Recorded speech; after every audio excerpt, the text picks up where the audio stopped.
동네 복덕방 유리에 종이 한 장이 붙자마자 온 동네가 발칵 뒤집혔습니다. 방 있음, 보증금 없음, 월세 30만 원, 단 자식에게 상처받은 사람만 입주 가능. 동네 사람들은 수군거렸습니다. 저 할머니가 드디어 노망이 났구나. 멀쩡한 아파트를 두고 하숙을 친다니 제정신이 아니구나. 하지만 저는 눈 하나 깜짝하지 않았습니다. 오히려 그 수군거림이 즐거웠습니다. 평생 남의 눈치, 자식 눈치 보며 살았던 내가 난생 처음 내 멋대로 저지른 일이니 얼마나 짜릿합니까? 그리고 제 예상은 적중했습니다. 공고를 붙인 지 하루도 안 돼서 전화통에 불이 나기 시작했습니다. 문에 전화가 빗발쳤습니다. 그런데 전화를 건 사람들의 사연이 하나같이 기가 막혔습니다. 세상에 자식 때문에 우는 부모가 저 하나뿐인 줄 알았는데 알고 보니 온 천지가 눈물바다였습니다. 첫 번째 면접자는 옆 동네 사는 김 여사님이었습니다. 곱게 한복을 차려입고 오셨는데 눈이 퉁퉁 부어 있었습니다. 그분 사연을 듣고 우리는 부둥켜 안고 한참을 울었습니다. 김 여사님은 평생 시장에서 장사해서 모은 돈으로 5층짜리 상가 건물을 샀답니다. 그런데 아들이 사업한다고 건물을 담보로 잡혔다가 쫄딱 망해먹고 지금은 며느리 눈치 보며 얹혀 산다고 했습니다. 밥을 먹는데 며느리가 국그릇을 탁 놓으면서 어머니 국물 흘리지 말고 드세요 하는데 그 말이 목구멍에 가시처럼 걸려서 밥이 안 넘어가더랍니다. 그래서 무작정 짐 쌓아 들고 나오셨다는 겁니다. 두 번째 면접자는 최 선생님이었습니다. 전직 교장 선생님 출신이라는데 양복을 말끔하게 입고 오셨습니다. 점잖으신 분이 무슨 사연이 있을까 싶었는데 알고 보니 아내와 사별하고 혼자 되신 지 10년이 넘으셨답니다. 미국 간 딸들은 1년에 한 번 전화 올까 말까 하고 명절에도 혼자 라면 끓여 드신다고 했습니다. 지난달에는 집에서 혼자 쓰러지셨는데 사흘 만에야 가스 검침원이 발견해서 겨우 사셨답니다. 그때 깨달으셨답니다. 아, 이러다 고독사하면 아무도 모르겠구나. 썩은 시체로 발견되느니 차라리 사람 냄새 나는 곳에서 죽고 싶다. 그 말씀하시는데 가슴이 쿵 하고 내려앉았습니다. 남 일 같지가 않았으니까요. 우리는 그 자리에서 바로 계약을 맺었습니다. 계약서는 아주 간단했습니다. 제1조 자식 자랑 금지, 제2조 아프면 서로 챙겨주기, 제3조 하루 한 끼는 무조건 같이 밥 먹기. 특히 1조가 제일 중요했습니다. 어디 가서 자식 자랑해봤자 나중에 배신감만 더 커지니까 아예 입 밖에도 내지 말자는 거였죠. 그렇게 우리 집은 순식간에 시끌벅적한 하숙집이 되었습니다. 안방은 김 여사님이 쓰고 건넌방은 최 선생님이 쓰고 저는 거실에 침대를 놓고 지내기로 했습니다. 불편하지 않냐고요? 천만에요. 집안에 사람 온기가 도니까 보일러를 안 틀어도 훈훈했습니다. 아침이면 김 여사님이 도마 소리 내며 된장찌개를 끓입니다. 구수한 냄새가 온 집안에 퍼지면 최 선생님이 신문을 가지러 현관문을 엽니다. 저는 베란다 화분에 물을 주며 하루를 시작합니다. 누구 하나 눈치 주는 사람 없고 잔소리하는 사람 없습니다. 밥상에 둘러앉아 밥을 먹는데 밥맛이 꿀맛이었습니다.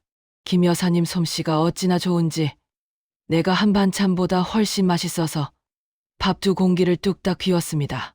최 선생님은 식사 때마다 재미있는 옛날 이야기를 해주셔서 우리는 밥풀이 튀도록 웃었습니다. 이게 사는 재미구나 싶었습니다. 자식들이랑 살 때는 밥 한 끼 먹으려 해도 애들 입맛 맞추느라 눈치 보고 다 먹고 나면 설거지하느라 허리가 휘었는데 여기서는 밥 먹고 가위바위보해서 진 사람이 설거지를 합니다. 어제는 최 선생님이 걸리셨는데 고무장갑 끼고 엉덩이를 흔들며 설거지하는 뒷모습이 얼마나 웃긴지 김 여사님이랑 배를 잡고 굴렀습니다. 그렇게 우리는 하루하루 젊어지고 있었습니다. 얼굴에 그늘이 걷히고 웃음꽃이 피었습니다. 저녁이면 거실에 모여 앉아 드라마를 보며 욕을 합니다. 저런 불효막심한 놈. 저 며느리 여우. 같은 년. 드라마 속막장 사연이 우리 이야기 같아서 더 몰입이 됐습니다. 그러다 보면 스트레스가 확 풀렸습니다. 가끔은 노래방 기계를 틀어놓고 춤판도 벌였습니다. 내 나이 70에 탬버린 흔들며 춤출 줄 누가 알았겠습니까? 우리는 서로를 김 여사, 최쌤, 왕 언니라고 부르며 피 섞인 형제보다 더 끈끈하게 뭉쳤습니다. 서로 아픈 곳을 아니까 말 안 해도 통하는 게 있었습니다. 비 오는 날 허리가 쑤시면 김 여사님이 파스를 붙여주고 최 선생님이 형광등이 나가면 말없이 갈아주셨습니다. 이런 게 진짜 가족 아닐까요? 핏줄이 뭐라고 돈 때문에 부모 가슴에 못 박는 자식들보다 내 아픔 알아주는 남이 100번 1000번 낫더군요. 그렇게 행복한 나날을 보내던 어느 날이었습니다. 평화롭던 우리 집에 먹구름이 몰려왔습니다. 역시나 아들이었습니다. 어떻게 알았는지 며느리와 함께 들이닥쳤습니다. 아마 동네 사람들 입을 통해 소문을 들은 모양이었습니다. 띵동 소리도 없이 번호키 누르는 소리가 들렸습니다. 띠띠띠띠. 하지만 문은 열리지 않았습니다. 내가 비밀번호를 바꿔버렸으니까요. 그러자 쾅쾅쾅 문 두드리는 소리가 났습니다. 어머니, 문 열어요! 저 왔어요! 아들의 목소리에 도끼가 서려 있었습니다. 거실에서 윷놀이를 하던 우리는 깜짝 놀라 멈췄습니다. 김 여사님이 겁에 질린 표정으로 저를 쳐다봤습니다. 언니, 아들 아니야? 최 선생님이 헛기침을 하며 일어섰습니다. 제가 나가보겠습니다. 하지만 제가 막았습니다. 아니에요. 내 자식 놈입니다. 내가 해결해야죠. 저는 심호흡을 한번 크게 하고 현관으로 나갔습니다. 문을 열자마자 아들이 씩씩거리며 들어왔습니다. 뒤따라 들어온 며느리는 코를 찡그리며 집안을 훑어봤습니다. 현관에 놓인 낯선 남자 구두와 여자 신발을 보고는 경악한 표정을 지었습니다. 어머니, 이게 다 뭐예요? 아들이 소리쳤습니다. 동네 창피하게 하숙을 쳐요. 지금 도망가셨어요? 아파트 값 떨어진다고 부녀회에서 난리 났다고요.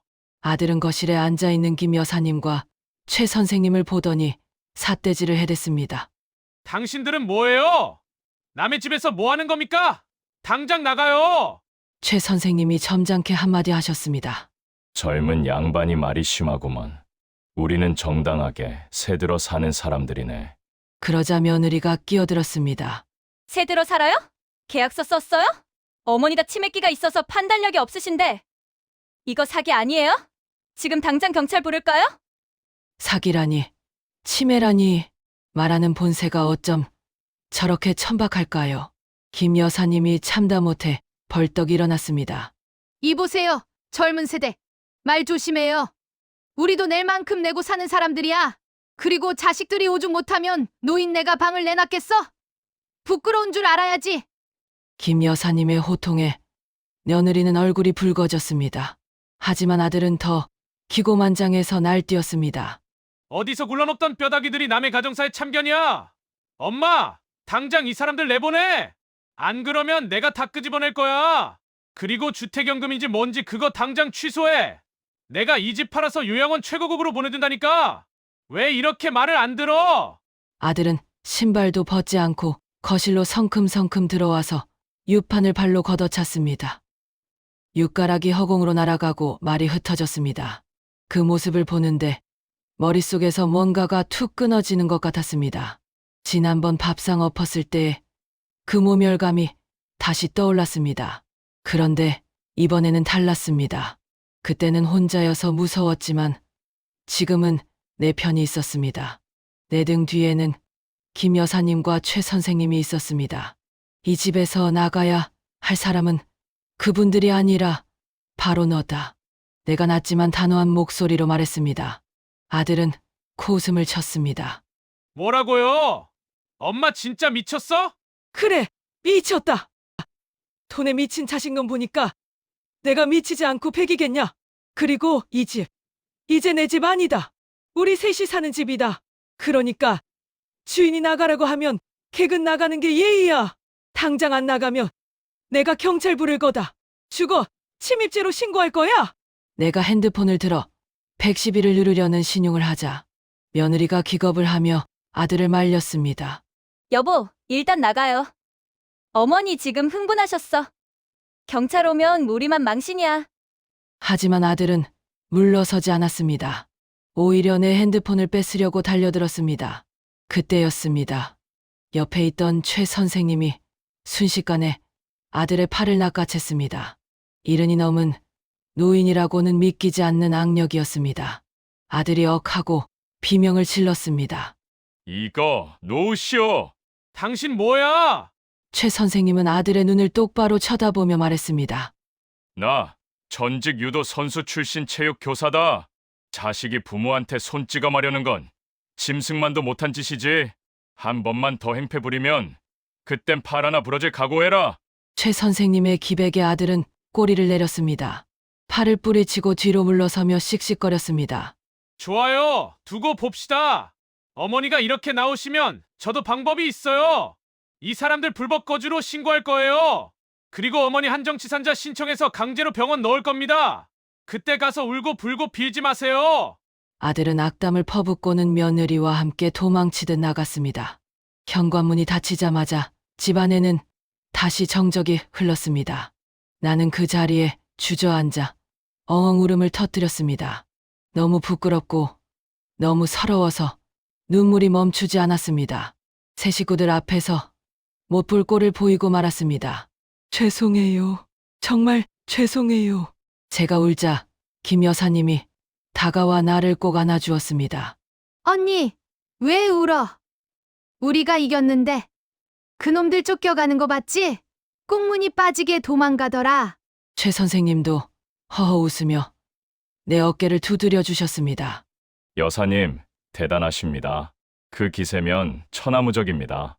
자식 농사 망쳤다고 너무 슬퍼 마세요. 여기 우리 농사는 이제 시작 아닙니까? 두 분의 위로에 눈물이 쏙 들어갔습니다. 그래요. 맞습니다.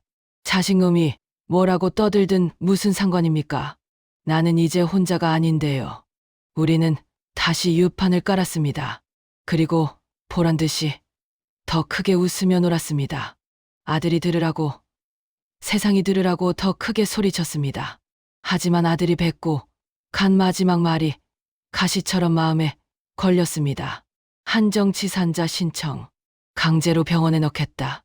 그건 빈말이 아니었습니다. 실제로 돈 있는 자식들이 부모 재산 뺏으려고 쓰는 최후의 수법이라고 들었습니다. 나를 치매 환자로 몰아서 법적 권리를 박탈하겠다는 거죠. 섬뜩했습니다. 내가 정신 똑바로 차리지 않으면 정말 당할 수도 있겠구나 싶었습니다. 그날 밤 우리는 긴급 가족회의를 열었습니다. 주제는 아들의 공격에 대비하는 우리의 자세였습니다. 최 선생님이 안경을 고쳤으며 비장하게 말씀하셨습니다. 이건 전쟁입니다. 저쪽에서 법으로 나온다면 우리도 법으로 맞서야죠. 그리고 여론전도 필요합니다. 여론전이요? 제가 물었습니다. 네. 아드님이 동네방네 소문내고 다닌다면서요. 어머니가 노망나서 이상한 사람들 끌어들였다고요. 우리가 가만히 있으면 사람들은 진짜 그런 줄 알 겁니다. 우리가 먼저 선수를 쳐야 합니다. 김 여사님이 눈을 반짝였습니다. 어떻게? 최 선생님이 씩 웃으며 주머니에서 스마트폰을 꺼냈습니다. 유튜브. 우리가 사는 모습을 찍어서 올리는 겁니다. 우리가 얼마나 건전하고 즐겁게 그리고 정신 말짱하게 살고 있는지 세상에 보여주는 거죠. 그러면 아들이 감히 어머니를 정신병자 취급 못할 겁니다.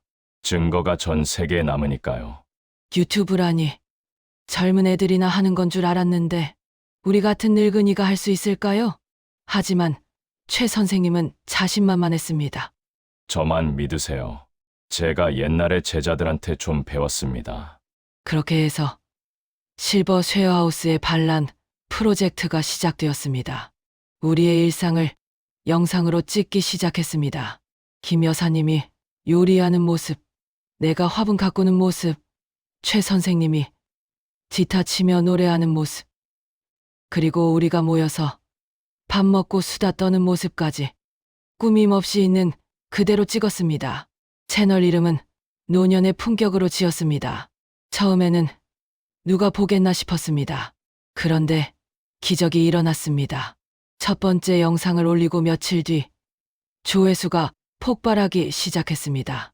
댓글이 수천 개가 달렸습니다. 우리 부모님 생각나서 울었어요. 너무 보기 좋아요. 저도 늙으면 저렇게 살고 싶어요. 자식 눈치 안 보고 사시는 모습이 진짜 힙해요. 응원의 물결이 쏟아졌습니다. 심지어 방송국에서 취재 요청까지 들어왔습니다. 우리는 순식간에 유명 인사가 되었습니다. 동네 사람들의 시선도 달라졌습니다. 노망난 노인들이 아니라 시대를 앞서가는 실버 크리에이터로 대접받기 시작했습니다. 슈퍼에 가면 사장님이 유튜브 잘 보고 있어요 하며 덤을 얹어주었습니다. 아들의 반응이 궁금했습니다. 분명히 배가 아파서 뒹굴고 있을 겁니다. 아니나 다를까 며칠 뒤 아들에게서 다시 연락이 왔습니다. 이번에는 전화가 아니라 문자가 왔습니다. 엄마, 방송 나온 거 봤어요. 사람들 다 보는데 창피하게. 그게 뭐예요? 당장 영상 내려요. 안 내리면 진짜 고소할 거예요. 아직도 정신을 못 차렸더군요. 창피한 게 뭔지 모르는 건 바로 너다. 나는 문자를 가볍게 씹어주었습니다.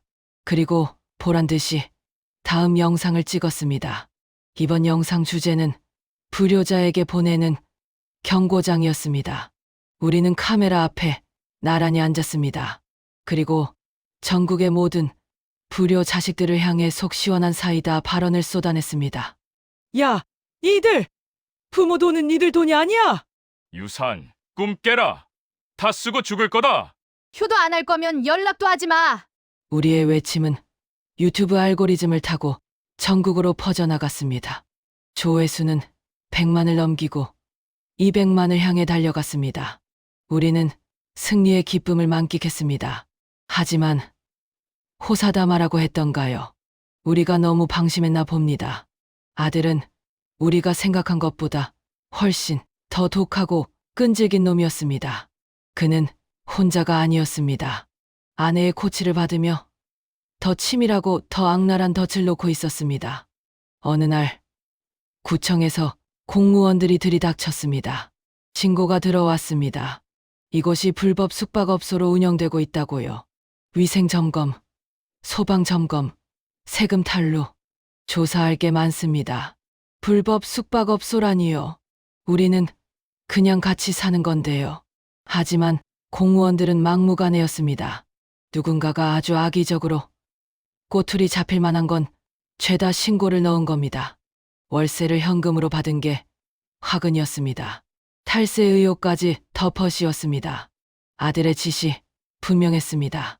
법을 이용해서 우리를 숨막히게 조여오기 시작했습니다. 과태료 폭탄이 떨어지고 시정명령서가 날아왔습니다. 하루아침에 우리 집은 범죄 소굴 취급을 받게 되었습니다. 김 여사님은 겁을 먹고 몸져 누우셨고 최 선생님도 당황한 기색이 역력했습니다. 저는 분통이 터져서 잠을 잘 수가 없었습니다. 치사한 놈, 비겁한 놈, 하다 안 되니까 관공서를 이용해서 늙은 애미를 괴롭히냐. 정말이지 갈 데까지 간 놈이었. 이대로 무너질 수는 없었습니다. 여기서 포기하면 아들의 비웃음 소리를 평생 들어야 합니다. 그리고 무엇보다 내 소중한 식구들을 길거리로 내몰 수는 없었습니다. 우리는 다시 머리를 맞댔습니다. 방법을 찾아야 했습니다. 이 위기를 넘길 기가 막힌 묘수가 필요했습니다. 그때 최 선생님이 무릎을 탁 쳤습니다.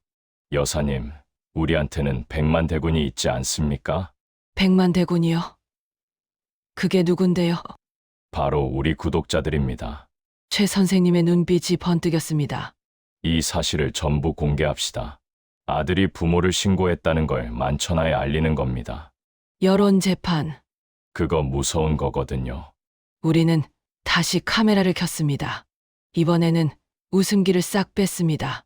비장한 얼굴로 구청에서 날아온 공문과 과태료 고지서를 카메라 앞에 들이밀었습니다.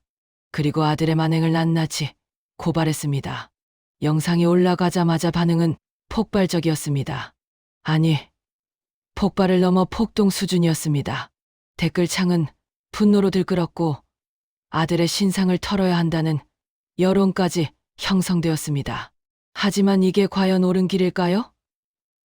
자식의 치부를 드러내서 매장시키는 것, 그게 정말 부모로서 할 짓일까요? 잠시 망설여졌지만 아들이 먼저 선을 넘었습니다. 전쟁은 이미 시작되었고 저는 물러설 곳이 없었습니다. 그런데 말입니다. 우리가 예상치 못한 곳에서 변수가 터졌습니다. 아들의 회사, 그래요. 아들이 다니는 그 중소기업 홈페이지 게시판이 마비가 된 겁니다. 구독자들이 아들의 회사를 찾아낸 겁니다. 페류나 직원을 해고하라는 항해 전화가 빗발쳤다고 합니다. 사태가 걷잡을 수 없이 커졌습니다.